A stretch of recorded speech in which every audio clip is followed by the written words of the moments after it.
Stephanie Ruhle is a suck-up, know-nothing bigot. That seems kind of mean, but that quote isn't from me. It's from a never-Trumper. Welcome to John Mike Keene. Here's Kamala Harris lying about the economy on Stephanie Ruhle show. Prices are still high. Yeah, I agree with you.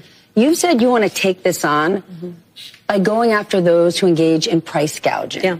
Mentally limited Kamala Harris is advocating for price gouging. Here's David Bahnsen, the great economist, and he's a never-Trumper, which we need to pray for him to repent on that one. If Kamala Harris does go on to lose this election, and I believe it is a 50-50 race and likely to stay such, I really believe yesterday's interview with Stephanie Ruhle will be the moment the loss can be traced to. Seeing no less than the New York Times hammer these two for their just insulting, pitiful, ridiculous display of vapidity tells you all you need to know. I can go on and on in my critiques of former President Trump, and I have, and I will, but Harris's A, unwillingness to answer direct questions, B, inability to understand very basic economics, C, patronizing deference to bumper sticker answers versus policy substance, and D,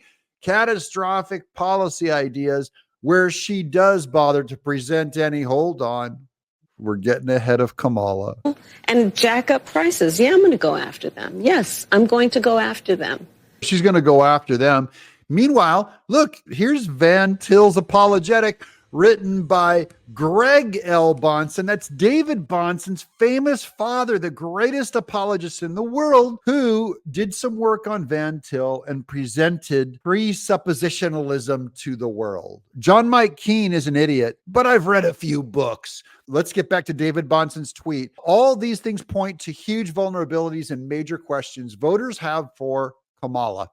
And to choose this suck-up, know-nothing, bigot Stephanie Ruhle to do the interview 3 days after she said, quote, Trump is so bad, Kamala should not have to answer any questions, unquote, is just, well, fitting.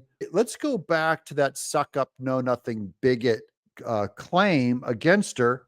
This came from a David Bahnsen article he wrote back in 2018 for the National Review. God's will as something to laugh about. This is when Stephanie Ruhle first laughed about it, where in the quote, this is Larry Kudlow prayed about leaving his CNBC job to go work for the Trump administration. Here's the quote.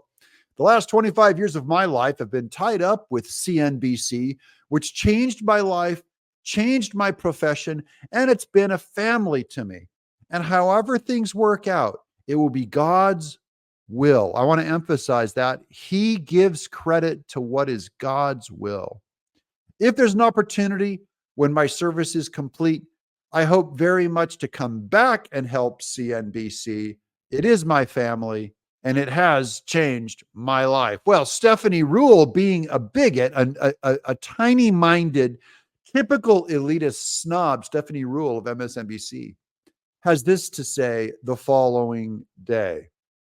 Quote, if you noticed when Larry Kudlow spoke on NBC yesterday, he ended by saying, quote, however things work out, it'll be the will of God's will.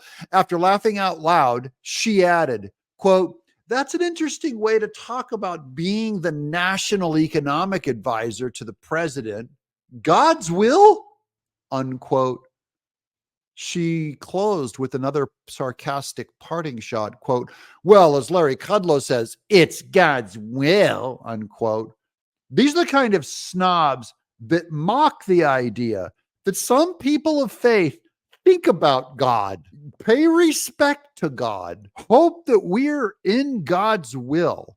And by the way, I know this of every real Christian, probably like Kudlow, but certainly David Bahnsen. We see ourselves as low, sinful, and weak, but forgiven by Christ. There's no pride in our claims and deference to God's will. It is an ultimate respect. We respect that God runs the universe. It doesn't mean he does what I want. It doesn't mean I get my wish.